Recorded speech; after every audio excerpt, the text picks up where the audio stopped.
मनसे प्रमुख राज ठाकरे यांनी मनसेच्या गुढीपाडवा मेळाव्यातून पुन्हा एकदा ईव्हीएम वरून जोरदार हल्लाबोल केलाय।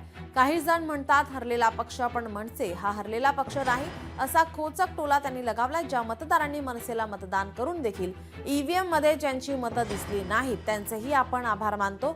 जे झालं ते झालं, आता पुढचा विचार करायचा असं राज ठाकरे यावेळी म्हणाले आहेत। हा म्हणे हरलेला पक्ष झालं, निवडणुका संपल्या, सगळ्या गोष्टी झाल्या,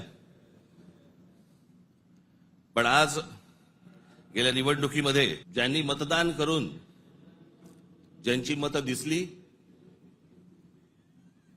त्या सर्व मतदारांचे मी मनपूर्वक आभार मानतो। आणि ज्या मतदारांनी महाराष्ट्र नवनिर्माण सेनेला मतदान करून देखील इलेक्ट्रॉनिक मशीनमध्ये ज्यांची मतं दिसली नाहीत त्यांचेही मी आभार मानतो। निवडणुका कशा झाल्या, काय काय गोष्टी घडल्या, मला असं वाटतं याच्यावरती माझं बोलून झालेलं आहे। आता जे झालं ते झालं, आता बघायचं ते याच्या पुढचं। लोकशाही मराठी ऐका, पहा, जागरूक रहा।